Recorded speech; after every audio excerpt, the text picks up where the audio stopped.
Question 10. This is a pretty long question, and hopefully you have tried to understand the question before coming to this video tutorial.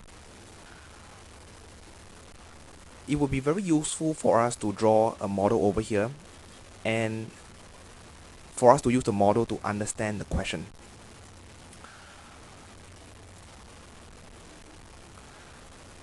In this question, we have the total quantity of iodine. In the question, it says this is excess iodine.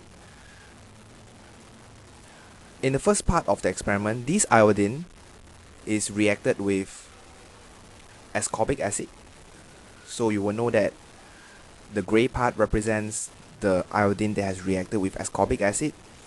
Since this is in excess, we will have a certain purple portion that is unreacted, and we can use thiosulfate to determine the quantity of iodine that was left after reaction with the ascorbic acid. In the end, we can use mole ratio to calculate the amount of ascorbic acid that was originally in the vitamin tablet. Let us continue. Okay, so we are supposed to find out the various quantities over here, and we will be looking at this diagram throughout the entire solution of the question. Now the first step, we will have to determine the entire block which represents the total quantity of iodine used throughout the entire experiment. We are given the volume and we are also given the concentration. So we have a total volume of 0.0532 dm cube of iodine, and the concentration of that iodine, for every mole we have, for every dm cube we have 0.1030 moles. So if we multiply the two together, we will get the total number of moles of iodine used in the entire reaction, which is the entire light purple block.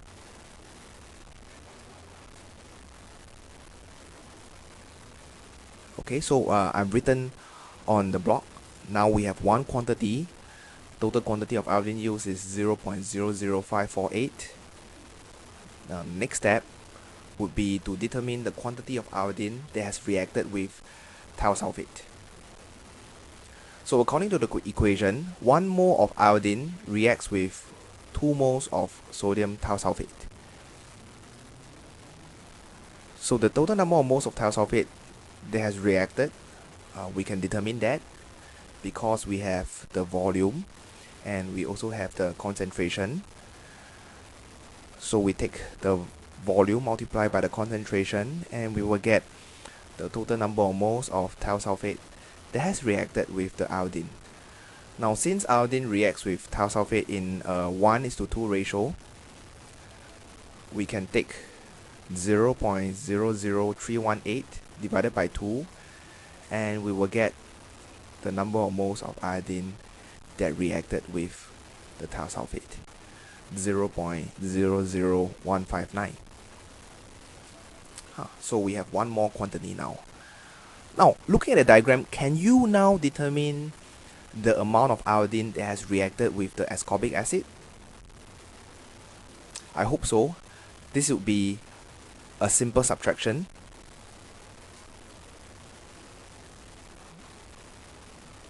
So step 3, we have to determine the quantity of iodine that has reacted with ascorbic acid.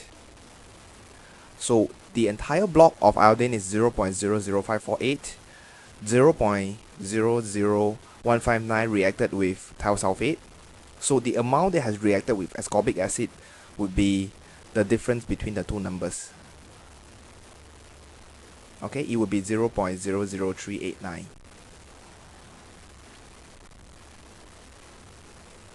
We have the next number already.